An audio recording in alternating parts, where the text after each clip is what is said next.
wabarakatuh. Perkenalkan, nama saya Anissa Fitria Indriani dari jurusan Pendidikan Guru Sekolah Dasar Universitas Pendidikan Indonesia, Kampus Purwakarta.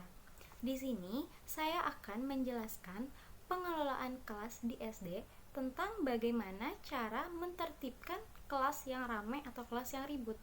Sebelumnya, saya akan menjelaskan apa itu pengelolaan kelas.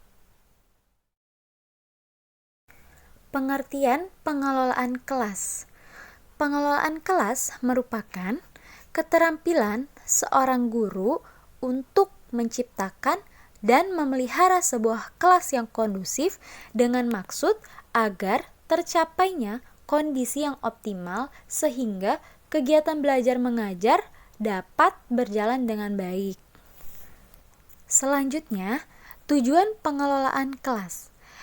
Tujuan pengelolaan kelas yang pertama, mewujudkan situasi dan kondisi kelas yang kondusif. Yang kedua, menghilangkan berbagai hambatan yang dapat menghalangi terwujudnya interaksi belajar mengajar. Yang ketiga, menyediakan dan mengatur fasilitas serta perabotan belajar.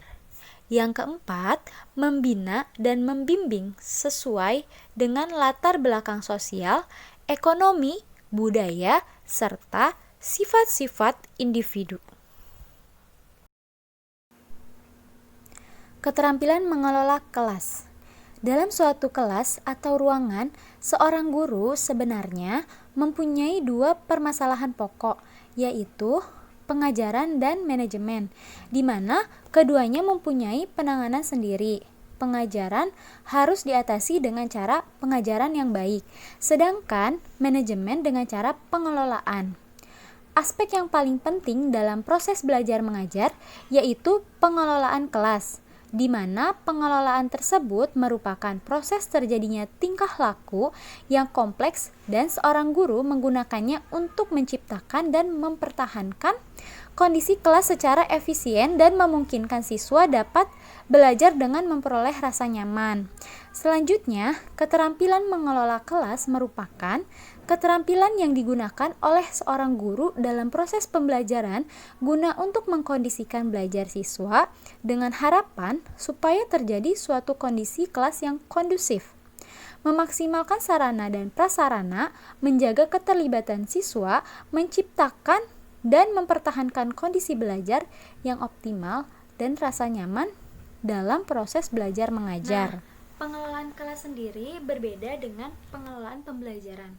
Pengelolaan pembelajaran itu lebih menekankan kepada kegiatan perencanaannya, sedangkan pengelolaan kelas lebih kepada berkaitan dengan upaya-upaya untuk menciptakan dan mempertahankan kondisi kelas yang optimal bagi terjalinnya proses belajar tersebut, seperti penghentian perilaku peserta didik yang menyelewengkan perhatian kelas, pemberian tugas, pemberian hukuman, terus juga menyelesaikan tugas oleh peserta didik secara tepat waktu.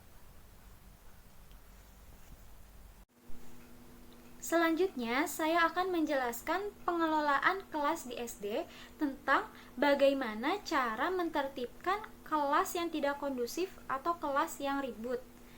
Yang pertama, guru harus menyenangkan dan tegas. Yang dimaksud menyenangkan itu, guru tidak hanya memberikan materi saja, tidak hanya memberikan tugas saja, tetapi guru juga harus memberikan motivasi, memberikan games atau ice breaking agar proses pembelajaran menyenangkan. Yang dimaksud tegas itu bukan guru yang suka marah-marah atau guru yang hanya membentak saja, tetapi ketika guru masuk ke kelas, guru harus membuat tata tertib yang disepakati antara guru dan siswa. Tata tertibnya itu harus jelas. Misalnya ketika siswa tidak mengerjakan tugas, maka akan diberikan hukuman. Ketika siswa melanggar peraturan, maka akan diberikan hukuman. Hukumannya itu seperti apa? Hukumannya itu harus yang mendidik. Misalnya mengerjakan soal matematika sebanyak 20 soal atau 30 soal bahkan lebih. Bisa juga mengerjakan atau menulis tegak bersambung dua lembar atau 3 lembar, seperti itu.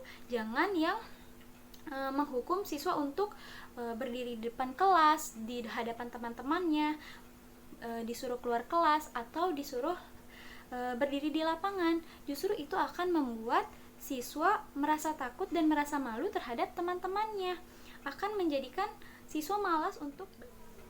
Yang kedua, guru harus selalu ceria. Guru harus selalu ceria ketika sedang mengajar. Setiap manusia pasti memiliki masalahnya masing-masing. Guru pun juga manusia, memiliki masalahnya masing-masing.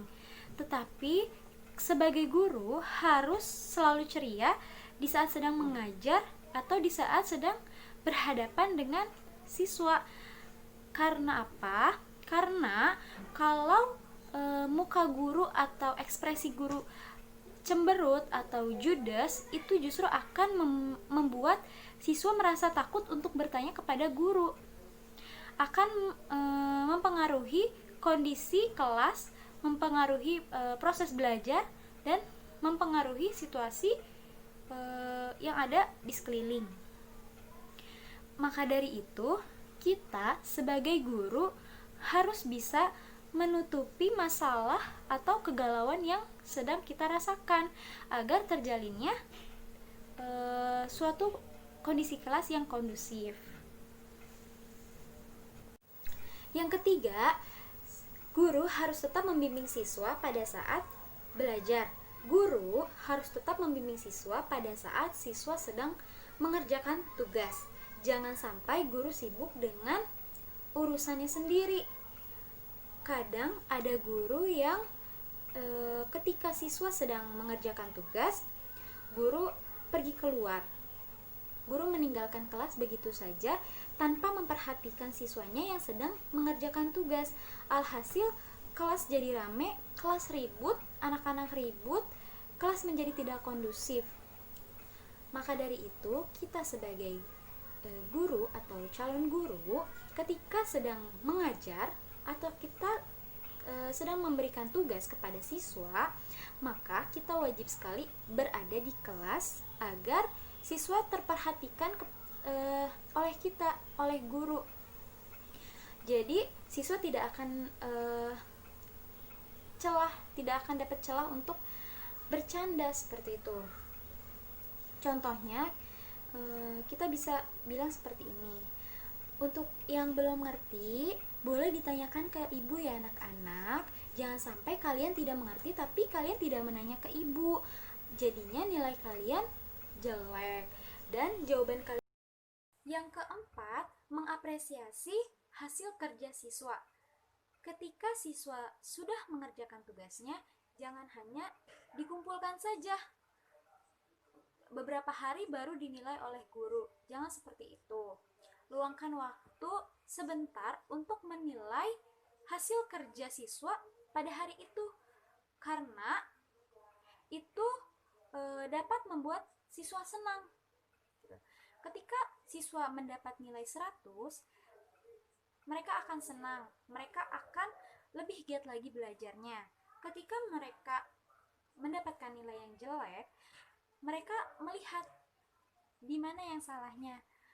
Itu akan menjadi bahan evaluasi untuk kedepannya. Untuk itu, kita sebagai guru harus meluangkan waktu kita sebentar untuk menilai hasil kerja siswa pada hari itu juga, gitu. Agar siswa tahu nilai dia berapa. Siswa akan merasa senang karena tugasnya hari itu juga dinilai oleh gurunya, seperti itu. Sekian penjelasan saya tentang pengelolaan kelas di SD, bagaimana caranya menertibkan kelas yang tidak kondusif atau kelas yang ribut, kelas yang rame. Kurang lebihnya mohon maaf. Wassalamualaikum warahmatullahi wabarakatuh.